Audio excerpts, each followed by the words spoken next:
네, 뭐 저희도 이제 다 노후에 경제 독립하려면 사실 준비 미리미리 해야 되잖아요. 그쵸. 대표님이 가장 좋은 노후 대비 방법 뭘까요?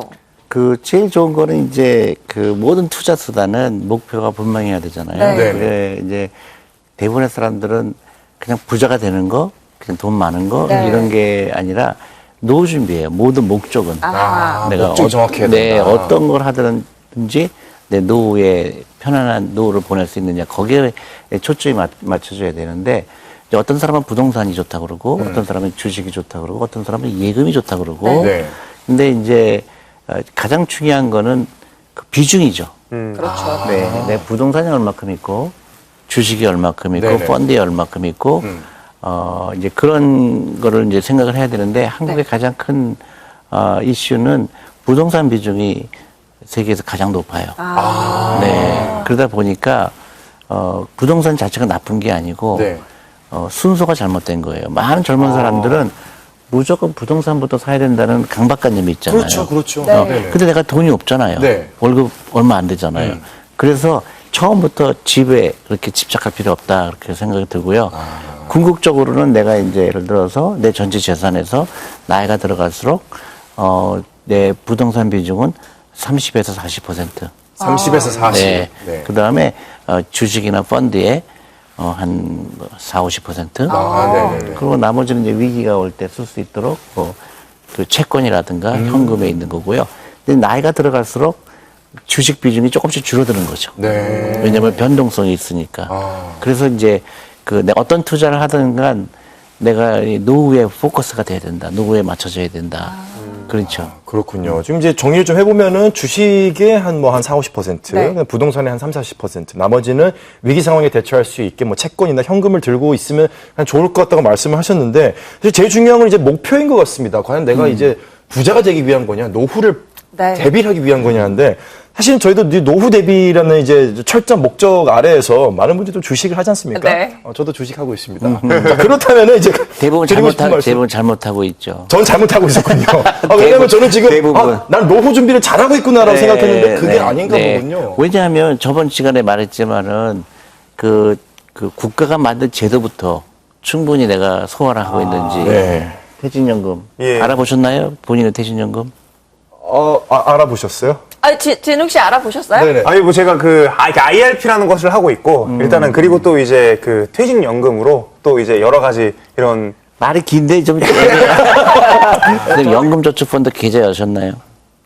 저 그거 하고 있어요. 저 있어요. 기재하셨어요? 네. 기재하셨어요? 아니 원래 갖고 있던 게 그거예요. 연금저축펀드. 저만 그러면. 예, 그래서 당장 그부터 시작하셔야 돼요. 그거 안 하면은, 이 노후 준비는 하루라도 일찍 시작하는 사람이 절대적으로 유리해요. 네. 왜냐면 복리의 마법이기 때문에, 복리의 마법이, 그래서 요새 워런 버핏에 얘기가 많이 나오거든요. 워런 버핏이 가지고 있는 재산의 70%가 70대 이후에 번 거예요. 정말요? 네. 오, 의외인데요, 굉장히. 그게 왜 그러냐면, 예. 복리의 마법이에요. 나중에는 막 기하급수적으로 재산이 늘어나는 거예요. 복리의 마법 좀 어떻게 더 자세히 설명해 주실 수 있나요? 복리의 마법은요, 진짜 마법이에요. 그러니까 뭐냐면, 스노우볼 이펙트라고 그래서, 우리가 눈사람 만들잖아요. 네네. 그러면 눈을 만들 때 산 위에서 요만한 눈 덩어리를 굴리게 되면, 네. 처음에는 얼마 안 되는 것 같잖아요. 그렇죠. 그러다 나중에는 산사태가 날 정도로 커지는 거예요. 그렇죠. 부자가 되는 과정도 그거예요. 내가 우습게 번 돈 가지고 우습게 쓰는 돈 같지만 하루에 10,000원, 20,000원씩 모여서 나중에는 그게 막 산사태처럼 부자가 되는 과정이에요. 제가 살짝 보기로는 이 무슨 72의 법칙 뭐 이런 게 있다고 네, 들었는데. 이제 계산기 없이 네. 예. 내 돈이 얼마큼 빨리 불어나는 계산하는 방법이에요. 좋아요. 계산기 없이요? 되게 재밌죠. 알려주세요. 그러니까 룰 오브 72라고 그래서 네. 네. 이제 이런 거예요. 내가 오늘 100만 원 투자했다고 가정했을 네네네. 때 200만 원이 언제 될까? 그럼 1년에 예를 들어서 6%의 이자, 그러니까 6%의 수익을 난다 그러면 네. 70을 6으로 나면 12가 나오잖아요. 그쵸. 네네. 12년 걸리는 거예요.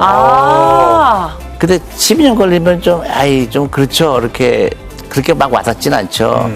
야, 100만 원이 200만 원 되는데 12년이나 걸리면 별거 아니네. 그렇죠. 근데 놀랍게도 두 번째는 6년이 걸려요. 복리의 마법이. 복리의 마법. 그다음에 3년, 2년, 1년 나중에 여러분들이 60이 되면은 매일 100만 원이 생길지도 몰라요. 근데 100만 원만 투자하는 게 아니죠. 꾸준히 또 투자하죠. 그렇죠, 오늘 그렇죠. 커피 마실 땐 투자하고 비싼 거 안 사고 투자하고 그게 이제 모여서 나중에는 산사태가 나는 거예요.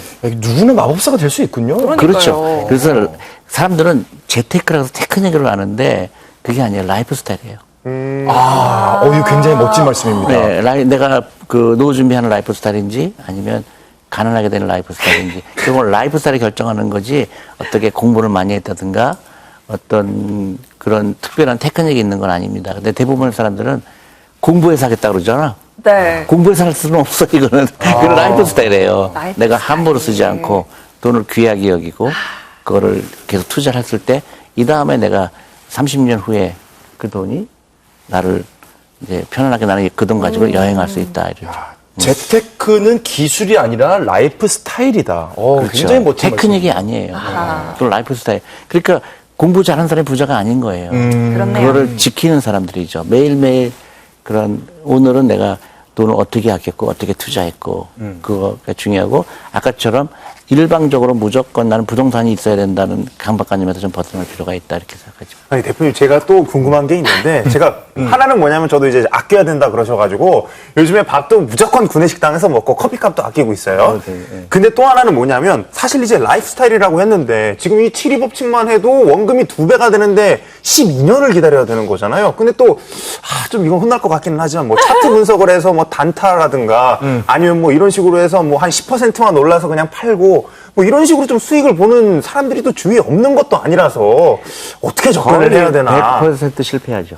100%. 심지어 100%. 우리가 카지노에 가서 부자 된 사람 들어봤어요? 못 들어본 영화에서 단 아니면 한 명도 없어요. 카지노에 가서 부자 된 사람 단 한 명도 없습니다. 근데 매일 내가 주식을 사고 파는 사람은 카지노에 간 거예요. 왜냐면 한두 번은 맞출 수 있어요. 근데 매일 맞출 수 없어요. 그리고 주식 투자는 가장 근본적인 거는 누가 일하죠? 나를 부자로 만드는 사람이요? 내가 주식에 투자했을 때는 예. 회사의 경영진이 그렇죠. 네네네. 나는 일할 필요가 없어. 난 낮잠 자면 되죠. 네네. 근데 자기가 일하려고 그러죠. 매일 차트 분석하고 샀다 팔았다 하고. 그건 회사 경영진이 일하는 거를 내가 일하는 거예요. 그러니까 요새 또 미국 주식까지 하니까 어떻게 해요? 잠도 안 자요. 맞아요. 그건 이제 카지노에 간 거죠. 그러네. 기업의 경영진한테 맡겨야 되는데 자기가 돈을 벌려고 하니까 얼마나 힘들어요. 그렇다면은 언제 사고 언제 팔아야 되는지를 좀 잘 알아야 될 것 같은데 이게 제일 그러니까 어려운 것 같습니다. 이제 처음에 이제 많은 분들이 저한테 수익률이 안 좋아요. 그리고 뭐 상장 폐지되면 어떻게 될까요? 이런 질문들을 많이 해요. 근데 상장 폐지하는 주식 고르기는 굉장히 힘들어요. 그러니까 왜냐하면 주식 투자할 때 왜 이 주식에 투자했어요? 그러면 굉장히 나한테 흥분이 되는 거거든요. 주식 투자라는 거는요. 이 기업이 너무 좋다. 내가 주인이 되고 싶다. 그래서 이 회사가 돈 잘 벌 것 같고. 그래서 투자하는데 대부분 사람들은 테마주로 하거나 반성하겠습니다. 네, 아니면 들어갔군요. 딴 사람들이 좋다고 하니까 나도 모르게 충동으로 맞아요. 그렇게 하는 거. 그거는 절대 좋은 방법이 아니고요. 남들과 다른 생각을 해야 돼요. 그리고 다른 생각이 뭐냐면 남들이 막 주식이 어렵다 막 그냥 그 고통스럽다 할 때 그때 야 되게 주식이 싸져 있겠구나. 바겐세일 하겠구나. 그런 여유로움이 필요하죠. 그러니까 너무나 많은 사람들이 저한테 질문하는데 수익률 얘기를 해요. 근데 수익률이 마이너스 20%예요. 그게 뭐가 중요하죠? 60살 됐을 때 찾는 게 중요하잖아. 근데 사람들은 아직도 주식 투자를 사고 파는 테크닉이라고 생각하기 때문에 실패를. 아니, 사실 저도 지금 제가 갖고 있는 모든 재산의 한 5, 60%는 주식인 것 같은데, 근데 사실 좀 이런 불안감도 있어요. 어떤 거요?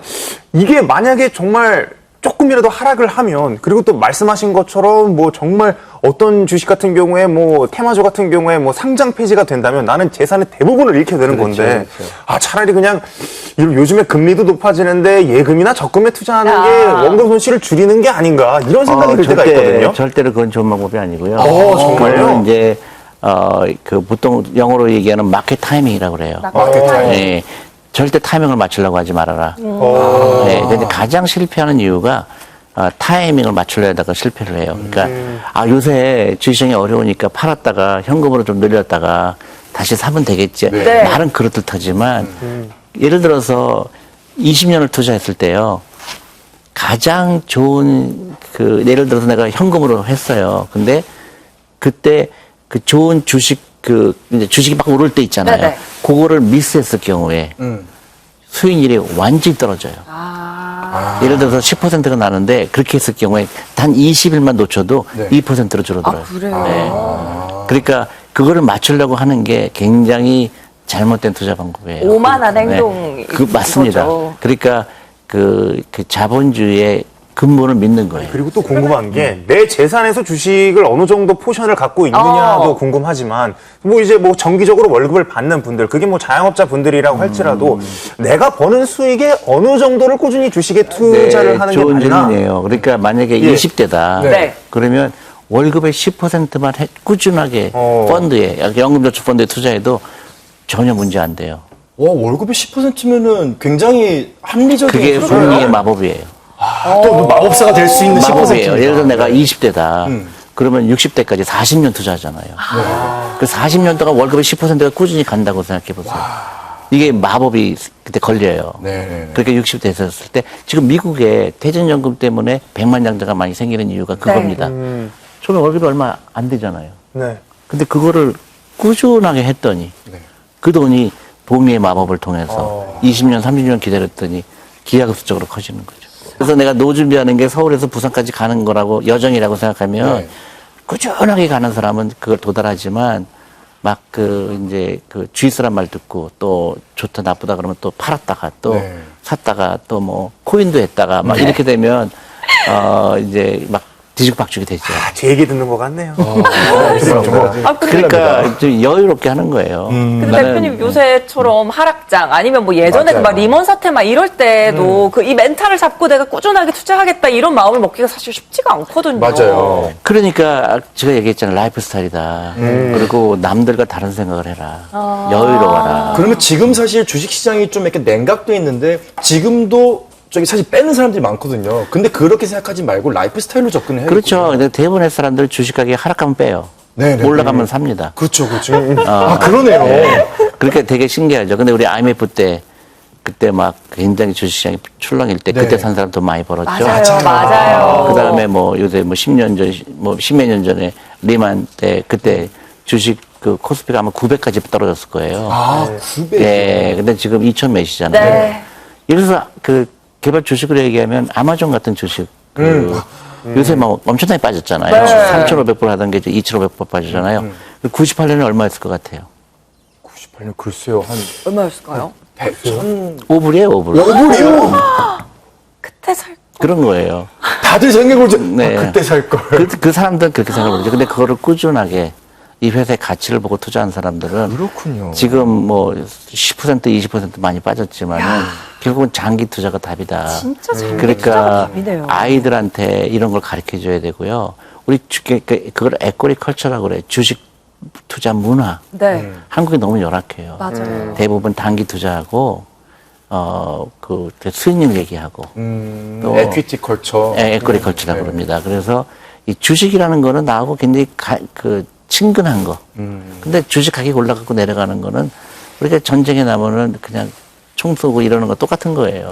나중에는 엄청나게 올라가 있는 건데 그 병가지 상사라고 그러죠. 오케이. 연금, 뭐, 펀드 다 좋은데, 근데 주식에 지금 투자 비중이 많이 돼 있는 분들은, 야, 그래도 팔아야 될 시점이라는 게 있지 않을까라고 좀 궁금해 하실 것 같아요. 언제 팔아야 좋은. 그렇죠. 저 같은 매매인가요? 경우는 그러니까 제가 미국에서 일할 때 그 회사에서는 파는 거는 예외 조항이라고 얘기를 했어요. 예외 조항. 그러니까 팔 이유가 없으면 팔 필요가 없다. 왜냐면 돈은 계속 기업이 버는데 네네. 이제 이런 경우죠. 세상이 변할 때 세상에. 내가 갖고 있는 주식이 예. 예를 들어서 핸드폰이 나오면서 모든 디지털 카메라는 그 옛날 필름 그건 다 죽었죠. 그렇죠. 그런 경우에 이제 옛날에 코닥 같은 경우는 엄청난 시가총액이었어요. 한 시가총액으로 한 5번째 큰 회사였어요. 지금 다 없어졌잖아요. 네. 그 테크놀로지가 발전하면서 사람들의 라이프가 바뀌고 이제 그럴 때 이제 더 이상 이 회사가 돈을 벌지 못하겠구나. 그래서 이제 저희 파는 거고 요새 뭐 전기차가 많이 나오잖아요. 그럼 기존에 있는 엔진만 하는 회사들은 쉽지 않을 거라고 생각했죠. 그러니까 세상이 변할 때, 그리고 그다음에 이제 좋은 거는 이 테크놀로지가 발전하고 사람들이 이제 소득이 늘어나면서 특히 중국 같은 경우에 헬스케어, 병원비가 많이 들어가잖아요. 그러니까 그런 데 많이 돈을 옮겨요. 저희도 그런 기업들이 잘 될 거다. 그래서 그다음에 플랫폼 비즈니스.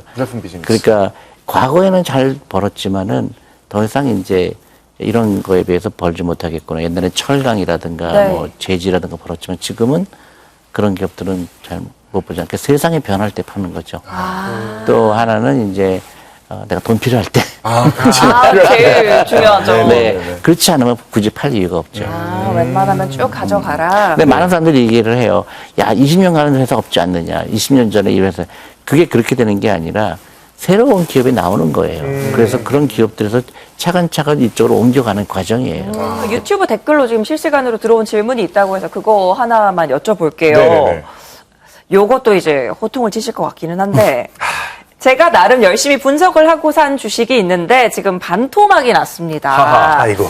이거를 더 사서 물타기를 하는 게 좋을까요? 아니면 다른 주식으로 갈아타야 할까요? 혼날 것 같습니다. 혼날. 네. 아니, 근데 처음에 그 주식을 왜 샀는지가 중요해요. 그쵸.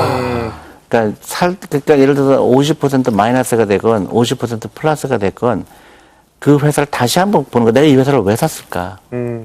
근데 그게 전혀 내가 살 때와 지금하고 다르지 않다 그러면 50% 마이너스 된 거는 아무런 의미가 없죠. 아하. 더 사야죠. 플러스가 됐어도 마찬가지예요. 그쵸. 대부분 사람은 50% 플러스가 되면 팔아요. 근데 그렇게 하는 게 아니라 내가 예를 들어서 이 회사를 분석한 결과 내가 이 회사를 왜 샀을까? 변함이 없으면 계속 사는 거예요. 네. 50%가 벌었건 100% 벌었건 나는 이 회사가 20년 기다릴 거잖아요. 근데 대부분의 사람들은 가격을 맞추는 거를 투자라고 착각하죠. 네. 20% 벌면 팔고 20% 마이너스 되면 손절매하고 그건 이제 카지노에 간 거죠. 그렇군요. 네. 아까 아마존 얘기했잖아요. 네. 오랫동안 기다렸더니 500배, 1000배가 됐잖아요. 아, 마찬가지예요. 네. 대표님, 그러면 이제 장기 투자, 이 노후 대비를 하고 있는 시청자 여러분들에게 마지막으로 당부의 한 말씀만 좀 부탁을 드리겠습니다. 그러니까 저는 노후 준비하는 거는 마라톤과 같다. 마라톤. 네. 그러니까 100m 달리기가 아니다. 그러니까 너무 조급하게 생각하시지 마시고 그대로 대신에 라이프 스타일을 바꿔라.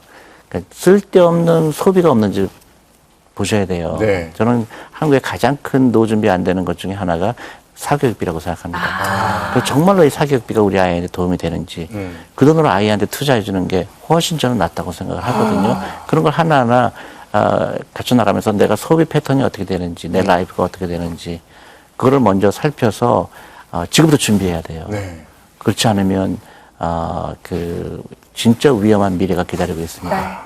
당장 준비해야겠습니다. 명심하겠습니다. 오늘 얘기 여기까지 듣겠습니다. 네, 감사합니다. 감사합니다. 네.